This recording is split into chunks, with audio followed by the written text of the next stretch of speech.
Hello, I'm Kate. I'm working with Business South, helping them to delve into the business insights of our leaders across the Central South region. I'm joined today by Leigh-Sara Timberlake, who's the CEO of Business South, and she's going to be telling us a little bit about how she has coped personally through the pandemic and the lessons that have been learned. So, should we start with a little bit of background, Leigh? How you find yourself at the towering edifice running Business South? What did you do to deserve that? Oh my God, I really don't know. That old adage, careful what you wish for, eh? And has your background helped you through the pandemic, do you think? The stuff that you've learned along the way to where you are, has that... Yeah, I think the diversity, Kate. I don't think I've ever been in a role where every day's the same, which is probably quite lucky. Because yes, I've definitely drawn on that. After being in the company for 12 years, you've had plenty of experience of Business South particularly. So I think that has certainly helped over the last difficult few months, yes. And if we look back to March and March last year, and when the first acceptance, I suppose, that we were going into a pandemic was happening. What were your initial thoughts then? How did you see or feel that would affect your business and the wider business society? Yeah, I think for us personally here at Business South and Enterprise South, it was the centres really that brought it home, because suddenly we had to put COVID procedures in place for the business centres. So whereby Business South kind of carried on virtually, it was all about connecting with those champions and keeping them engaged. The centres, we had to physically change the environment. We had to reduce the opening hours. We did have a period of time where we were shut. And then you started to understand that there was this knock-on effect, particularly around live events and, actually interacting with others. It was going to be huge. But I think there was always that hope that it was going to be fairly short-term.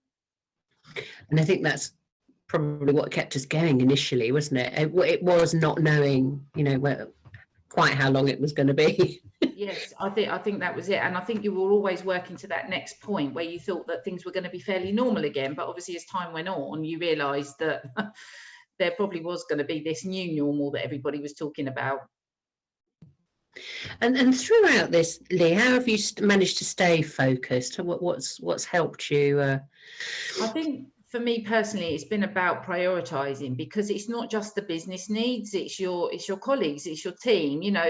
Times are very uncertain. I've got members of my team that are homeschooling or have elderly parents. There's lots of personal influences whereby, when you're coming into the workplace, I suppose there is that separation. So I think it has been putting the people first, ensuring that everybody is okay and you're reaching out and communicating. And then, of course, just trying to keep the business on track. But the problem was you were seeing a dip in income, but then a rise in overheads, because you're having to, particularly for the centres, you're having to source the PPE and, as I say, put the procedures in place, which all carried costs at the time. Then you've got people moving out of the centres, leaving you with empty space. So it has been quite a challenge, and I've often looked for the manual really on this one as a bit of guidance, but I haven't found it yet. Everybody's bookshelves, on the background of Zoom, I'm sure there must be a COVID manual on there somewhere. Maybe you need to write that, Leigh. Yeah, perhaps I should write that. Yeah.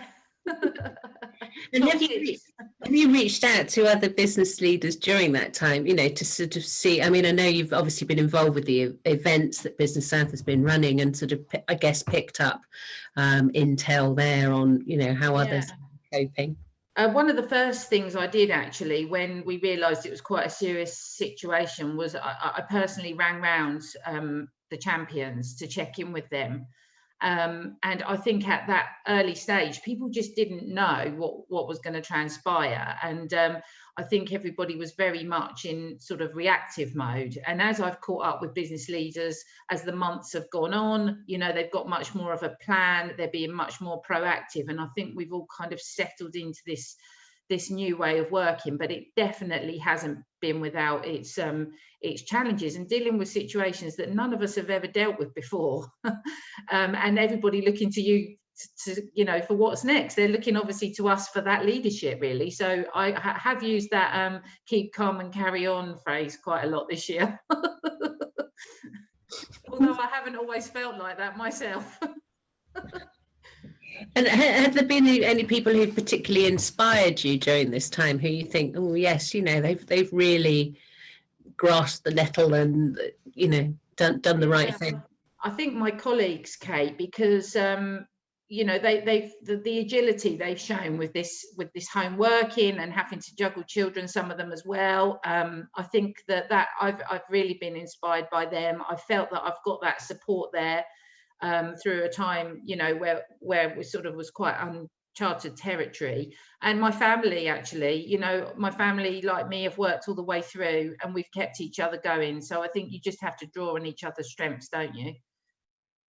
I think it was interesting with that whole sort of empathy thing, wasn't it? Where recently we had the UK chair of KPMG just getting it totally wrong and then having to resign as a result. So I think there are lots of lessons, perhaps, how businesses have been run in the past, and how that will change in the future. I completely agree, because the thing is, we're only as strong as our people.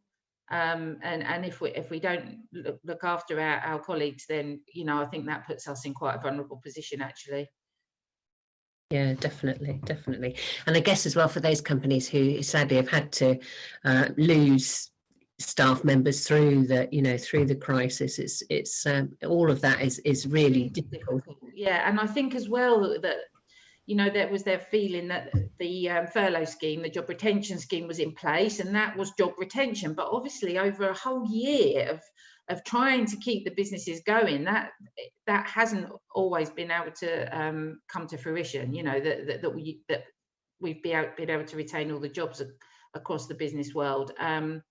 It's unfortunate, but I hear really good news at the minute that people are going to be recruiting, and certain sectors are already bouncing back. So I do think now we've seen the worst of it, and we've just got to really, look towards recovery, I think, now.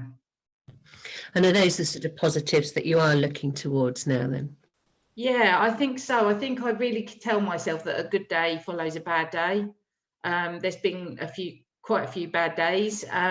But I think you've got to keep going, haven't you? And look for the light. And I think it's very simple things like spring is on its way, the sunshine showing itself at the weekend. It does give us all a bit more resilience and hope for better times. Definitely. And have you seen that your leadership style has changed with remote working? I mean, it's difficult, isn't it, not having everybody in the same building? Oh, totally, Kate. I mean, I am a people person, and I really miss having the team in and sharing ideas. But I have to respect their decisions to work from home. And obviously that was the guidance as well. So we make sure we talk regularly on Zoom. I say to them all that my phone is on if anybody needs to call me, and it doesn't have to be about business. If they're concerned about something, I think it's that accessibility, isn't it? It's making sure that if people are unsure, they can give you a call. But yeah, my leadership style has had to change somewhat, and I hope that I'm delivering on that. And what are you looking forward to in 2021? Oh my goodness, I'm so looking forward to the restart of our live events. I can't tell you. And our event director, Shirley Wynne-Jones, she's just done a fabulous job with picking those events up and moving them several times. But we've backfilled the calendar, and I just can't wait. And speaking to business leaders, that is exactly what they're looking forward to, as long as it's safe, of course. And we've all agreed we'll work within whatever restrictions are required. But I've really missed the live events. And what about with your 5-year plan? I'm guessing that has changed a little bit, obviously because of what we've been through. But are you just sort of rolling that forward now, or will there be actual, changes that you'll take on now as a Yeah, result? I think we do have to learn from the experience that we've been through, and I definitely think there will be a need for some remote working. To spend a day in London out of the business, I think we'll all question that now when you can whip through a meeting in hour and a half on Zoom. I think that the 5-year plan for us is all about the company working collaboratively. We can service those startups and SMEs right through to the big corporates. And I think it's working towards clarity around that messaging, and really being that go-to business engagement organisation, and really pushing on the positive influence. We've got a really strong collective business voice, and we need to use that for the Central South region, most definitely.